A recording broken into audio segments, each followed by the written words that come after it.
Do what?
Do what?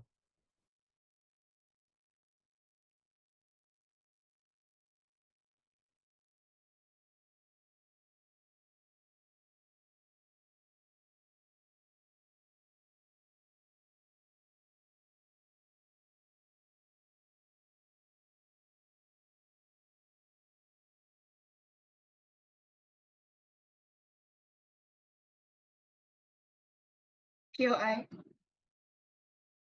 However, there are still criminal cases where the criminals will get released after a certain period of time from jail. So how can that not trigger anxiety among the viewers?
All right, thank you, Prime Minister. I now invite Leader of Opposition.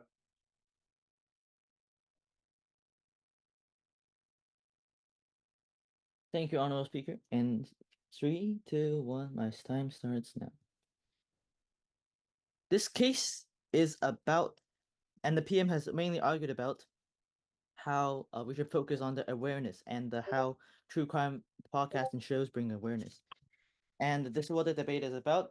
However, I like to remind you that true crime is still an entertainment, and as the motion states, and if people should get more knowledge on awareness and other stuff about true crime, they should focus on news sources that are credible and that would mainly report on cases with facts and not scent of drama. So I'll move on to my refutation for the prime minister. Prime minister in his model have said that there should be cases that are coast cases, mainly in the 70s, 80s, and 90s, and they also had said that they have the consent of the family, which contradicts themselves because the families of the victim or the criminal might already be dead. How do they get consent of them? If they just get entertainment from just create shows and entertainment of true crime based on these, they would be violating the dead criminals and dead victims' rights. This is similar to like uh, getting a dead person's organ without consent. It's just not eligible and it should not be done, which means the PM model contradict itself. And now I'll move on to refuting how true crime builds awareness. This does not build awareness and only builds uncertainty. And furthermore, if the true crime entertainment shows include reasons how and stuff which makes the audience understand legal systems, understand the factual laws and stuff, they should actually not do it via the entertainment system because first, it is not entertaining, and second, if they want something more accurate, they should actually visit a news website, like just as I just said in my introduction. And so I'll move on to my main constructive about how true crime is oftentimes more overly dramatized and people and stuff in it could be overly normalized so that people would not feel that these crimes is a rare occurrence and feel that the society is unsafe, which would bring uncertainty to the society, which is an awful thing compared to just getting uh scarcely informed uh of the untrue stuff that people learn from true crime. So first of all, we are sure that true crime entertainment prioritize the drama rather than facts because entertainment is in the name. Even though it is true crime, they will add elements of drama to it to make it entertaining, or else it won't get views at all. Or else, and also not called a documentary because it is entertainment. So this means that it will be dramatized, and in order to make money, it should be. And this leads, as I said, the victims that are maybe dead be violated. How can you imagine that you violate a dead person's rights, like unveiling every secret of their own life while they are dead? This is just disrespect to this person, and this should not be done. This is unethical. And people that watch these true crime shows that are sometimes entertaining, they can falsely interpret the information from this show. And because shows often dramatize things in order for revenue to keep the company alive, this leads to people like believing every single detail in this true crime rather than actually watching documentaries. And this leads to a misconception of crime over the world, which is not cool. This is this leads to even more severe consequences where people just normalize this kind of crime. They think anybody can do this crime. Just as the prime minister has said, they can be aware of people around them. And this is not a good case. Because if you're watching true crime, it's like watching a horror movie. Um, because you might be aware of everyone around you.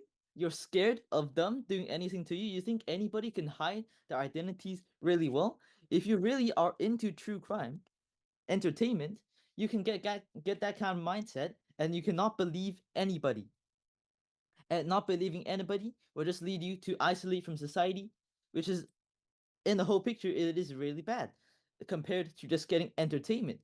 Go on. Okay, okay, taken. So do you prefer no awareness to crimes compared to be having too much awareness? I am not saying that people should just not be aware of crimes. I'm just saying the way of being aware of crimes is not through true crime entertainment. They should focus on news sources. There are often news sources, like 27 of the time, on CNN, on Sky News, there are always stuff about true crime. And then there will often be documentaries as well about these crimes, which got the consent of the victim and even the criminal sometimes. I'm just saying that true crime entertainment is overly dramatized and should not be used for gaining awareness, which is the main argument that the government is trying to say. All right.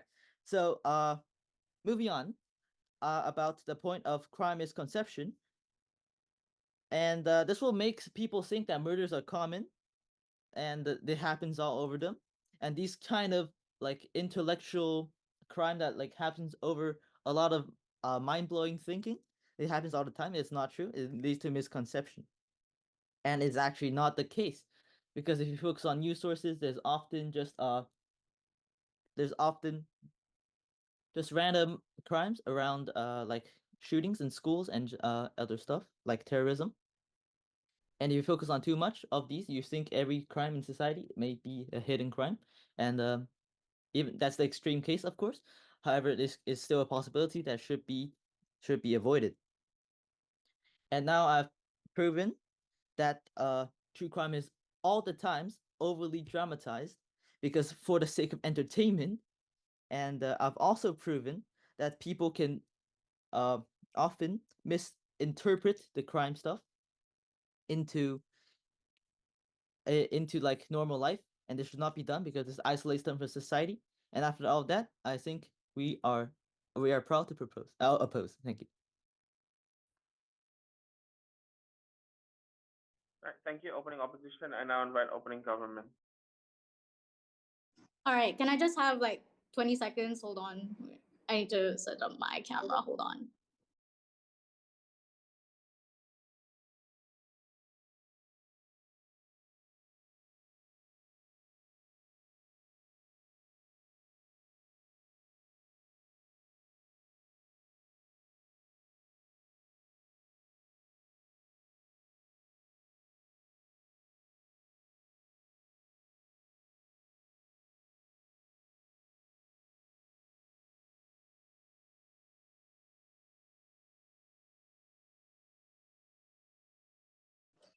Am I, hold on, am I visible and audible? Yes, you are. All right. Hold on. Okay. Starting in 3, 2, 1.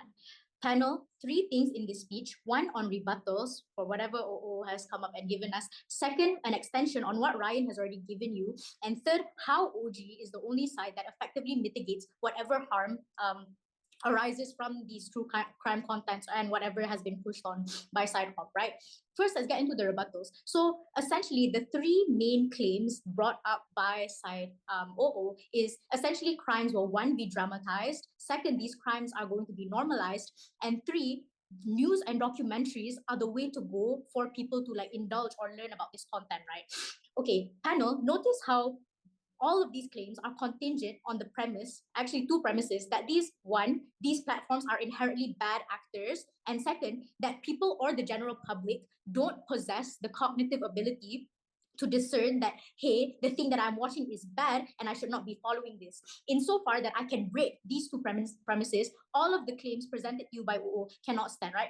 First, let's talk about this dramatization claim. So I think it is a fiat for the whole debate that it is, to an extent, platforms are going to have to provide an element of intrigue or dramatization to get people be intrigued, right? But Ryan already tells you that there are existing checks and balances that these platforms have to be held accountable to because they don't want to face the backlash of being a platform that spreads misinformation, right? Second, this ultimately this claim that crimes are going to be normalized is again symmetrical, but it eventually only happens worse in side op side, because they don't actually have a way of mitigation to put a spotlight on these crimes that are actively happening, right?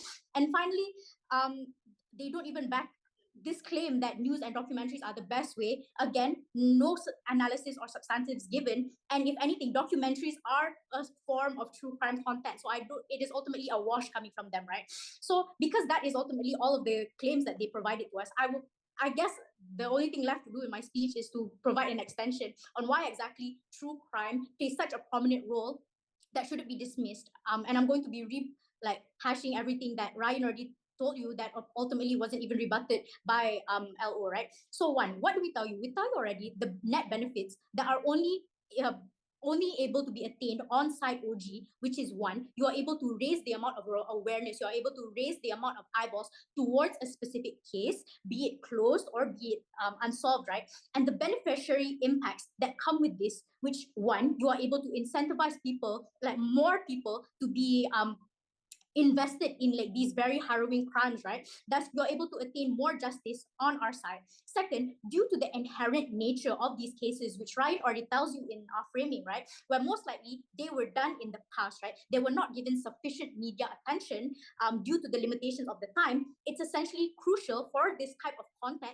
to be one, created, second, platformed, and third, ultimately be mechanized for something good, right? Because what does this look like? It looks like the families of these victims of these crimes, right? They're being given a platform to actively berate. They're being given a platform to actively call out the perpetrators who have caused them so much harm in the past, right? Because most of the times, these individuals are dismissed. At most, the amount of coverage they're going to receive is at like the local level, on their local news level, right? Which that is the scale of people they reach on site up if they want to claim the news is the best method of spreading, right? So the platformatization of these individuals not only provide a satisfactory benefit on for these the victims of these families in the form of justice, but for the audience as well. Because Ryan already tells you that the majority of the audience who consumes this type of content, who consumes true crime, are women, right? They're able to inherit these practical impacts of understanding the typical methods, of understanding the typical strategies used by these perpetrators in order to continuously build their self-defense and, ultimately protect them from any of these crimes that could happen. Because again, there is, even if Op wants to say that these crimes are going to be normalized after the production of this content, it's ultimately a wash, because crime and like high rates of very, very bad harrowing crimes are going to exist in both sides anyway, right?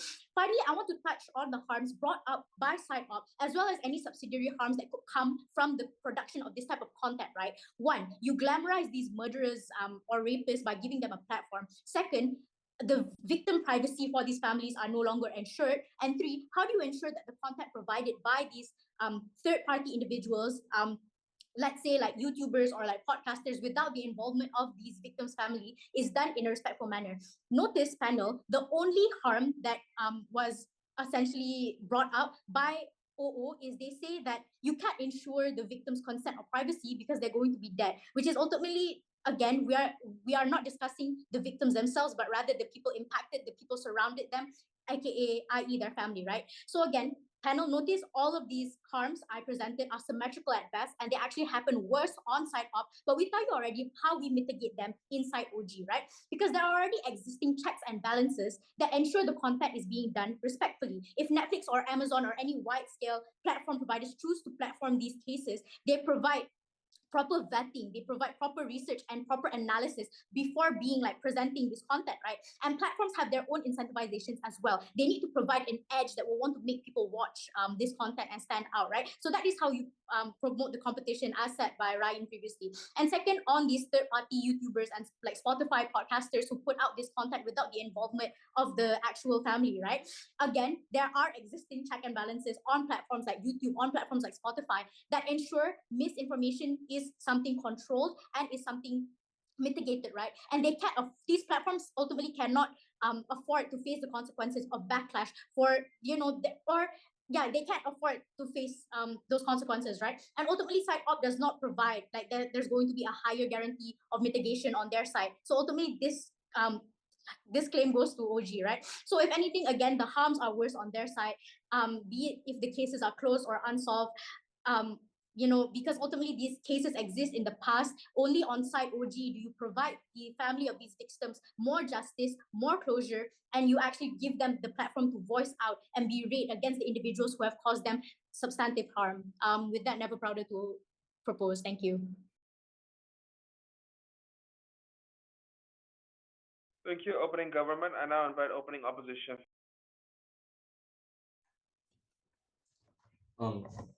Thank you. I'd like to start my speech in in 3, 2, 1. Firstly, I feel everything that is presented by opening government has very little relevance and is not doesn't have many benefits or is particularly impactful on our real life.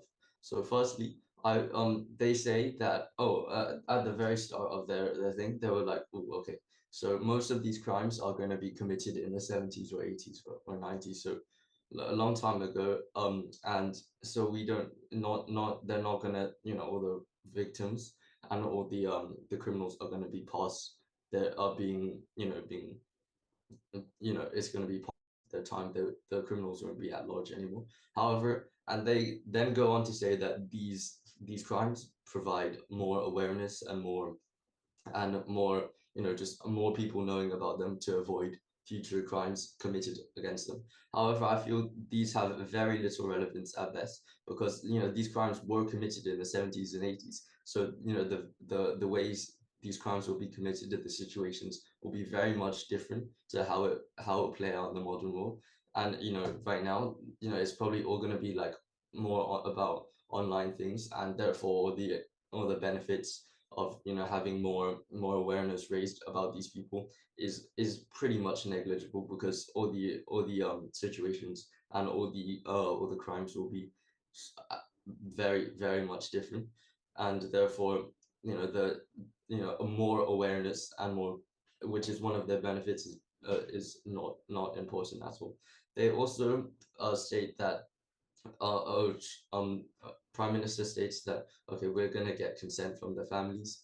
They probably, that's and we're gonna get more closure for them. However, I feel the last thing that families want is just thousands of people online discussing, you know, and reminding them constantly about the terrible events that happened to their family members, and therefore that doesn't help anyone. I'm sure no family members of the victim want to be constantly dramatized and constantly talked about online without being without, you know, their own control about how the media is going to give out the opinion and outsource the ways in which, you know, the person is discussed.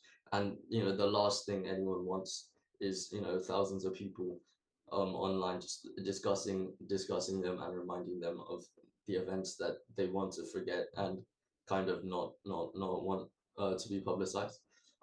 So, and even if, and it's pretty unrealistic that any of these YouTubers and, you know, podcasters actually got their consent, and even if they did, or they the victims' families definitely didn't consent to all the nuances of each situation. They didn't consent to the negative comments and publicity that is inevitable for anything that happens online, and therefore they didn't consent to those negative comments on YouTube or whatever Instagram reels about how you know, the person died, and therefore this negatively impacts the victim's family.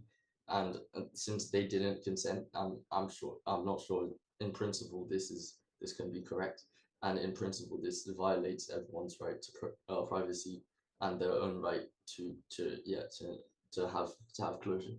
Also, they say that, okay, online they mainly berate and they mainly support the victims of the family with good comments. However, I feel, you know, good, nice comments are the victims of the family already get from their personal lives, and all this support online they probably already get from their friends and family. However, I feel it's the inevitable negative comments, like things that sexualize, you know, maybe the daughter that got killed, things that play against their say like any negative comment will be 100 times more impactful on the victim's family, more, rather than the all the nice comments that support the people. And so therefore the positive impacts on their side will be almost negligible.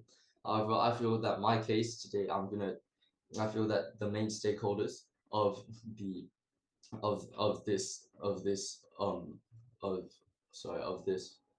motion are women, because it's mostly women, and mostly that consume true crime, and it's mostly women who are involved in the crimes, and who are the victims in the crimes.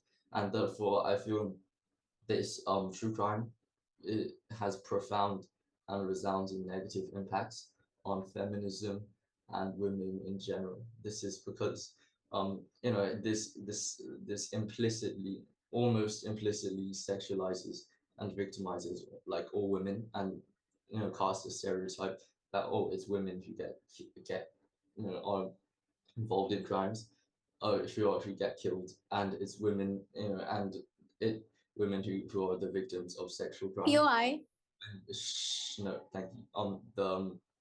The victims of the women, it sexualizes women and victimizes women, even which damages feminism overall, and the personal, the self-confidence and the self-esteem of women in general. This is because when all these women are getting killed, all these women are being killed for their sexuality, and for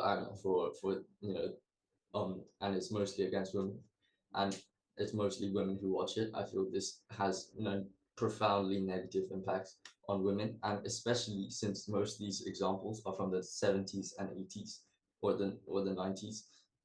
This makes it very possible that they're getting sources from more traditional, less, and kind of more sexist, and more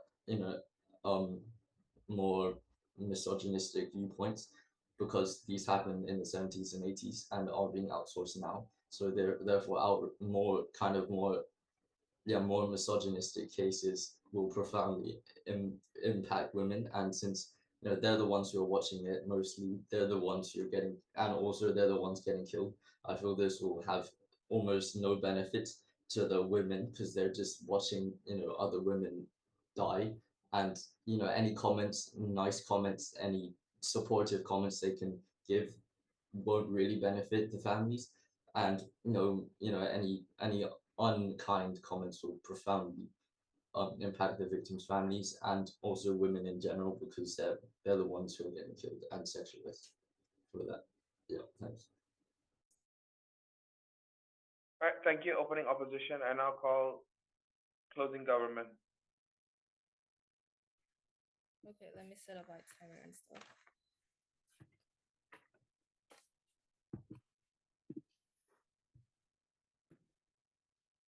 If everyone is ready, then my time will start on my first word, which is no.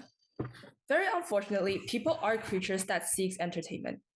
And true crimes as a sort of entertainment, although it is not the most perfect thing in the world to have, but it is a very useful way to raise awareness and concerns about the crimes that has happened, and at least better than what our opponent has proposed. So therefore, I'm very proud to stand on the government side in this motion.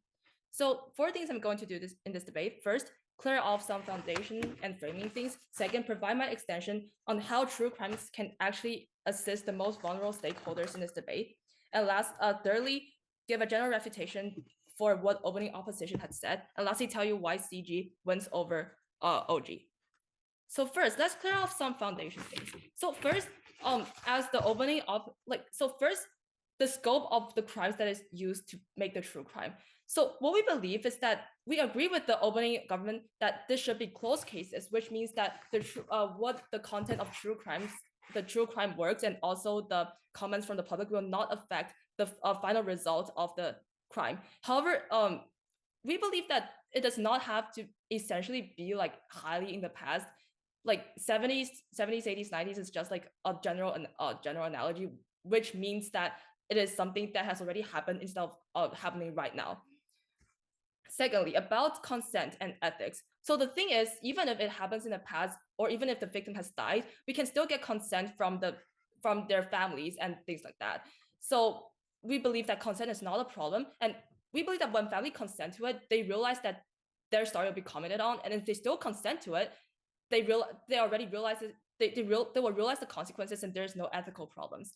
But second of all, actually the rise of true crimes promotes the consent, because if it's just a minor, like a thing that only a little group of people realizes it, it is more easily for content to go on content which is not having consent to go unnoticed. However, if it is a really popular thing, more people will look at it, and if it's not consented, it will be supervised by the public, and it is more likely to go noticed. So with this, let's move on to our extension, which is about how it actually benefits the most vulnerable stakeholders in this debate. So the thing is, people are creatures that seek entertainment. When they look at news articles, they will find it boring, and they will just look at it and just swipe away without really noticing it. However, if it is a true crime creation, and they can look at like narrative stories and also like documents like about the crime, etc., they will be more interested and more attracted to it. And this is very valuable, especially in two scenarios. So first, when the crimes involve sexual or racial minorities, or the things people don't really want to like talk about or notice like generally. For example, when they're rapings or black violence, etc., they're very likely to go unnoticed because they happen on the minority scales, and people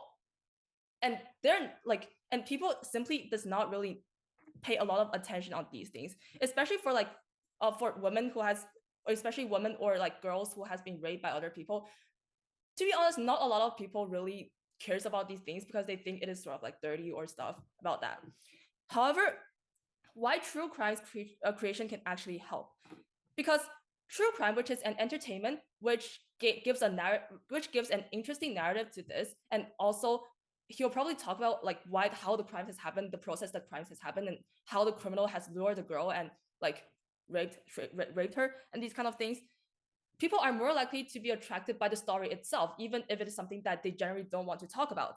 So it gives awareness because it is more appealing to the public. So we can see that there might be controversial awareness, that people might say like controversial things on the thing, but we believe that controversial awareness is far more better than no awareness at all, which is the status quo. Like which is the status quo that will happen with the world without the rise of true crimes. So the impact is that first, people will realize these things exist, and second, know how it is going to be done, because news programs will probably not going to describe the process of how it is done, and thus can help girls to protect themselves. So second of all, the second scenario where we can assist the vulnerable stakeholders is that for the crimes that has been flipped, which means that people who are first like convicted as a criminal, then later they are proved to be innocent. The thing is, people are unlikely to follow news to the end because people just see someone as a criminal and they might just swipe the news away and will not follow it. So what it will lead to is that it is easy for the people to be who is later claimed innocent to still bear the bad attitudes from his surroundings. He will still be considered as a criminal and like say bad words, and will be say bad words too. And this is incredibly bad and justified, and they're likely to face trouble in life. However, these things, if made into true crime creations, are likely to attract more views of how it exactly ends, because like flipped cases are in itself pretty dramatic, and people are likely to attract to it.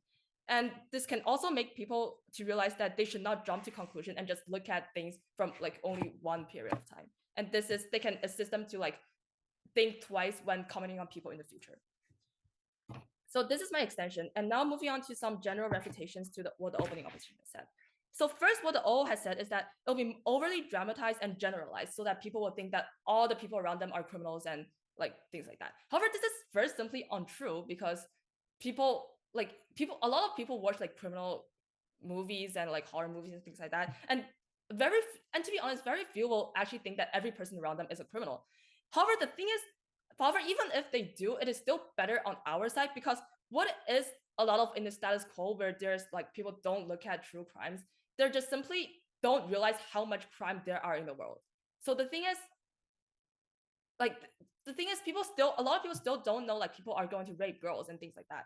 However, so therefore, even if it is more protected time. Even it is more generalized, it was only contribute to raising awareness and things like and raising awareness and like make people realize that there are bad people around them.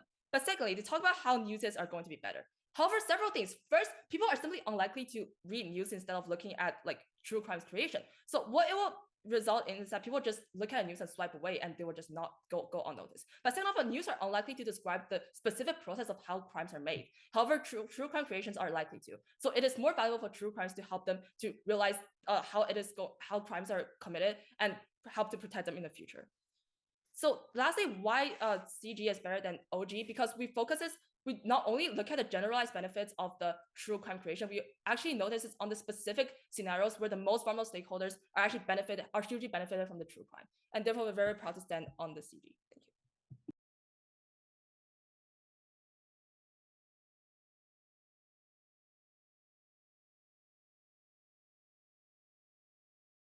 All right, thank you, closing government. I now invite closing opposition.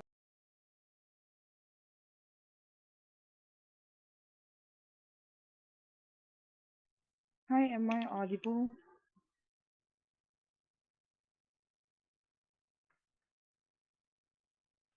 Yes, you are. Okay, thank you. So I'll be starting my speech in 3, 2, 1. Good morning to the members of the floor. So for our motion today, before that, I would like to go and review back on what the government side have said in their work. So firstly, for the government side, they have been pushing for one thing to be, if we all notice, they have been pushing about more awareness. And it is on their side. I think that they are not taking in consideration about the stakeholder. They are not telling us about what impact do the stakeholder will get from their side. So I think that for the opening government, they failed to take in consideration about the many form of true crime entertainment. And also they focuses only on the past timeline when in reality even recent crime events are also being made into the true crime entertainment. So this will be further discussed in my point. So also almost all of their points are not exclusive on their side. So for example, more awareness. They are talking about more awareness when it is also achievable on our side. And then they are also talking about the responsibility and things which is lack of analysis, lack of impact. But no worries, we on the opposition side, we oppose the rise, we regret the rise of the true crime entertainment, and I will be telling you why in my points. So firstly, the rise of the true crime entertainment is a form of exploitation. The reason is because people are using content creation platform as a way to make easy money. As we know nowadays, there are a lot of platforms that you can get easy money from by doing podcasts, short video. So same goes to true crime. It doesn't necessarily have to be a proper large scale of production. It can also be as simple as a podcast. So here we can already see that there are issues about the credibility of people who are spreading this in this entertainment. So the problem here is because the true crime entertainment are based on real life tragedy where it can be disrespectful to the victim and also their family. Let's take a look back on who are the stakeholder of our motion today. Firstly, of course, it is the victim and people around that. Secondly, the public. And thirdly, the perpetrator themselves. So basically, here the true crime entertainment are turning their suffering into a form of entertainment. Yes, I do not deny the fact that it can bring awareness, as mentioned as the government side. But also here we are talking about the harmful effect, and here will lead to consumerism. Not everyone will take it as a form of awareness. Some people will take it simply as a pure form of entertainment to fill in their free time. Okay, next, it will bring more harm than good to the victim. Okay, this is because, as I mentioned earlier, imagine you are a victim of a crime, and now your painful, traumatic event of your life are being spread and widely talked about. So every time they go on their social media, every time they look at the television, they will be reminded of this traumatic event in their life. So let me put an example for you guys. There's a Netflix true crime series which is the name of God, a Holy Betrayal, which takes place in South Korea. This Netflix series is a huge hit. It was being talked widely not only in South Korea but also internationally. So, is it really good? Is it really bring awareness? No, it also bring harmful to the victim. Why do I say so? The reason is because yes, as the government mentioned about consent, there are victims from the crime that um give their consent to be on the series to talk about it. But this crime involves a very, very large scale of people. Do you think they will take consent for about what 5,000 people? No, right? So this is why there are people who have been saying that they are a victim and right now they cannot go outside because they feel like they are being judged by the public. They feel like they are unsafe. This is all because they feel like they are the wrong people. They are wrong because they involved with the crime indirectly. Yes, please.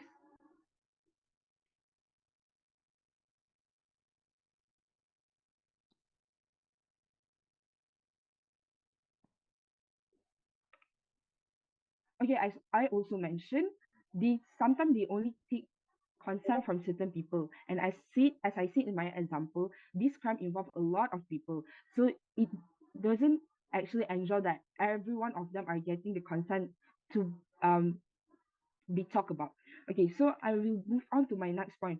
There are high chances of inaccuracy and also misinterpretation through the true crime entertainment. This is because we cannot deny that in true crime entertainment, as much as they want to spread awareness, they will also take in consideration publicity, views, and also profit. So they're delivering only the stories, for example, in podcasts, there it will not be enough. There should be a wow factor. They want to get more views, they want to get all the attention. So it will lead to exaggeration, which is misleading. And also talking about podcasts, it is not a reliable source. Sometimes people who are in podcasts, they just read the news on one go through and they are talking about their own point of view. But some people are taking this as their whole only sole source. Also, as the government said that it is much more better because sometimes people don't want to read the news and they can just simply watch podcasts or the true crime series. This is actually harmful on the long term because right now we are discrediting a reliable source like news and article. They will be solely relying on what the podcaster said. So it will also lead to ethical concerns. There are a very, very thin line, ladies and gentlemen, between raising public awareness and also for the sole purpose of entertainment. So this is why we on the opposition side are very concerned about this. And lastly, it will create a certain view of crime reality. Um, the government side are pushing the agenda that it is not important if they have paranoidism as long as the awareness is spread. But on our side, we are very, very taking care of our stakeholder. We are thinking, how will this affect the victim? The victim will feel down, they are receiving negative, they are feeling scared, and also for the public. Over consumerism of the true crime industry, which is rising right now, is very, very dangerous because public will have a very, very much paranoidism. So this will lead to a lot of mental health issue in our society nowadays. So with that, as the opposition side, we are standing strong on our stand to oppose the rise of true crime entertainment.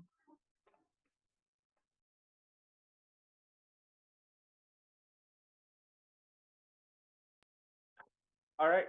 Thank you. Closing opposition. I now invite government with. Okay, if everyone is ready, my time starts now. Two questions of this debate. First of all, which side allows more attention? And secondly, which side protects vulnerable groups like minorities or women? Firstly, which side actually attracts more attention from the public? Government side. Opening opposition's arguments are based on the assumption that everyone enjoys news. However, it's not the case. Because giving true crime entertainment a platform allows people to acknowledge details of the crime, and it is based on like narratives, and it is likely to attract more it is likely that people are more attracted to entertainment compared to just news and people like news reporting. And my partner already elaborated on this point and provided details and a broad analysis on what a very detailed analysis on why this is likely to be happening and why true crime is likely to attract more attention compared to just watching news, which directly refutes to opening opposition. Moreover, we're not saying that we're banning news or something. We're not saying that we prefer true crimes over news. We're saying that by giving true crime a platform does more good than harm, and we're likely to attract more views compared to like news. Yeah. Moreover, we argue that people seek entertainment. True crime gives interesting narratives, as my partner has mentioned, and it also grants awareness to the public. My partner elaborates with detail on this point, and this is why we outweigh opening government. Our second main argument, our second question is, which side protects vulnerable groups like minorities or women? Government side, because opposition cannot even assure that these cases are public. We prefer controversial awarenesses over no awareness, as my partner has mentioned. Opening opposition talks about that victims might be criticized by some people, and closing opposition also talks about this. However, we prefer this compared to like their situations actually being neglected by the public. Well, at least by letting their situations getting public, they will get support because they're the victims. This also allows minorities to stand up for themselves, and it also allows people to stand up for their rights when they are likely to face danger. And this actually, by letting them gain public attention, by letting the cases gain public attention, we're actually allowing the people have lessons to learn and to stand up for themselves, which opposition does not grant this chance to happen. Because no one wants to read news, as we've already mentioned, and because on our side we're likely to promote like this case, and we're likely to tell the story like more detailed. My partner also mentioned flipped cases, which protects innocent people that once committed crime and is likely to face criticism by people around him, which is also a type of vulnerable group. Moreover, on to weighing why closing government outweighs every bench and every house of the round. First of all, closing government outweighs opening opposition. So opening opposition talks about ethical issues and that people are being too cautious. However, we believe that since it is from the past and like institutions can get consent from their family members and especially like future generations. So it is not an ethical problem. So therefore their point does not stand. Moreover, moreover, opening opposition talks about how people are being too cautious about people around him. However, we prefer to be too cautious compared to being non-conscious. Because being too cautious does not make you like does not like harm you. Like by being too cautious, you will not like end up being a victim as a crime from a crime compared to like you being not aware of this. Yes. So is it on your side you are saying that it's okay to be overly panicked? It's okay for your mental health to be affected as long as you are aware about the current situation? Can you repeat that? Sorry. So is it your side? Is it on your side? Mental health is not important compared to the awareness. We're not saying that like the victims' opinions don't matter, and I don't think how this is relevant to my argument. Sorry. Moreover, they talked about like being too cautious. However, we tell you that like on our side, the people are actually going to be protected like by being like too cautious. Like at least they're not gonna get tricked by like people and they're not going to be the victims of a crime. Moreover, talking about how like closing government outweighs opening government. we elaborated a new point on like compared to their point and describes the details of how government attracts audiences and which opposition does not do, because we've already mentioned that like how compared to news crime like crime entertainment is likely to like attract more audiences because it is like more detailed. Third of all, why we outweigh closing opposition. Closing opposition talks about ethics and how like this brings harm to victim, which is simply the same thing as opening opposition. Closing government believes that true crime is not perfect, but the alternative of no awareness is the worst. Because if there's no awareness, then people will not know the stories of minorities or people persecuted by those like criminals. Moreover, victims can choose not to watch true crime. They could choose not to like watch their instances of the past. So this just refutes closing opposition's point. Closing government gives an extension that aims to protect minorities and gives a detailed analysis of how government side allows cases to be publicized and gains attention. Our side allows the cases to be public, and we are the ones that actually protect the minorities by letting their cases gain attention. So for those reasons, we're very proud to propose. Thank you. All right, thank you, Government Whip. I now call upon Opposition Whip. Okay, so my speech will start in 3, 2, 1. So ladies and gentlemen, let me emphasize today's motion. This House supports the rise of true crime entertainment. So our burden of point is we will prove to you how more and more rise of the true crime entertainment is actually harmful for the world in the long run, and we will provide you a bigger picture on this. So my main question of today, everyone is arguing about how to raise awareness for this case. So side government has mentioned that this is good because it is actually bringing more awareness to people, while we as side opposition are emphasizing that this awareness is not of enough quality to be brought up to the public. Okay, so let me mention a few points that side government has mentioned, and I will compare one by one. So the first point is victims actually want to raise awareness to other people so that more and more people can be aware and protect themselves. So we think that this shouldn't be done by the entertainment industry. Instead, it should be done by the news industry. And why? This is because, as my first speaker has mentioned, entertainment actually brings more different point of views from different people that are actually talking about it. So they can express their own personal views instead of actually remaining neutral. And through this actually, they will attract more people.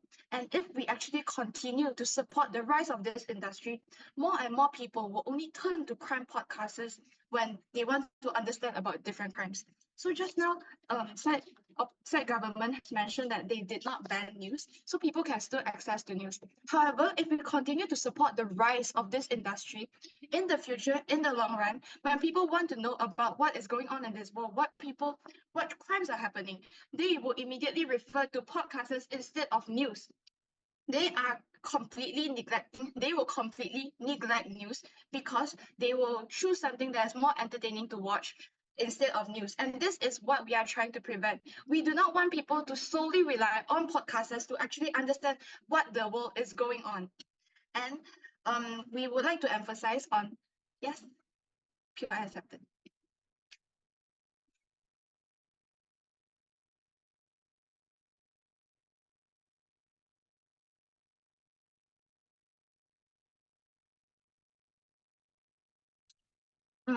This is not true because in our side, this is not true because even if more and more people are doing and actually watching true crime, this does not prove the accuracy of what they are trying to deliver. Okay, I'll explain this in a moment later. Okay, let me continue. So why are news more accurate? News are more accurate because it is not purely entertaining and it is informative. Yes, just like how you mentioned, they might do fact checks. However, they might focus on the entertaining parts only. meaning they only prioritize on the points where they can actually get views and they might exaggerate more on them. Hence, news are produced by people with editorial standards, while entertainment are produced by people with actually, they don't have much background, they don't have the guaranteed background, and news have legal accountability that are subjected to legal standards. Hence, we as closing opposition, we want to prevent this rise so that when people want to understand of true crime, they refer to actual reliable sources instead of just podcasters. And also, moderate amount of true crime is actually appropriate to allow people to know what is actually happening. However, if we continue to support the rise of this entertainment industry, more and more people would focus on making it profitable instead of actually wanting to spread awareness of this. And the CG Whip has also mentioned, moving on to my next point. So this actually brings empathy to the victims. We think that this is not true because that government is looking at this at a very optimistic point of view, and they think that victims will feel more comfortable will feel more comforted after this is brought up to the world. However, this actually brings more attention to their past trauma, like how my first speaker has mentioned. And Uji has mentioned that if they will receive this consent, or it is usually closed cases. However, we all know that this is untrue because most of them do not actually get the consent of victims, and their trauma is exposed to the public just like that. And this will bring more stigma to them and bring more negative attention to them. It is harder for them to even heal in this journey. Not only that, Point. the next, I'll set your POI later. Next is moderate. State government has mentioned about they want people to understand about the perpetrators' strategies.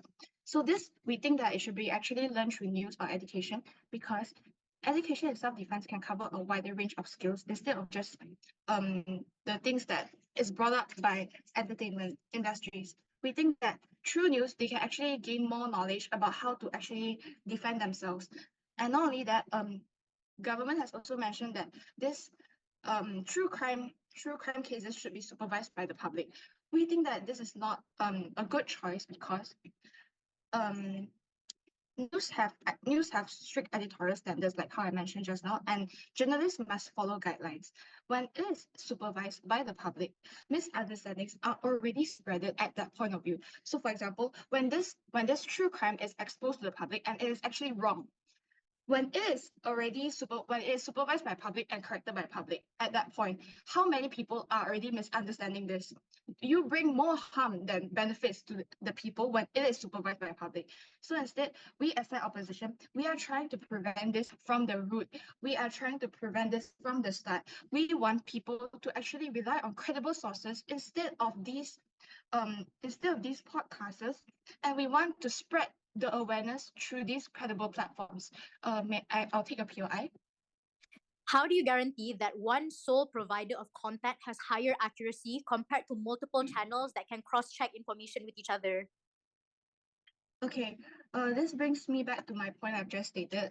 So we are emphasizing on news. However, if there are true crimes, there are less cases on true crimes, that doesn't mean that they will provide false information, because overall we want the public to actually gain awareness through the news. So if they actually find out that this true crime is actually false, they can actually get it from the news instead of just a lot of platforms cross-checking one another. That's all for my speech. Thank you.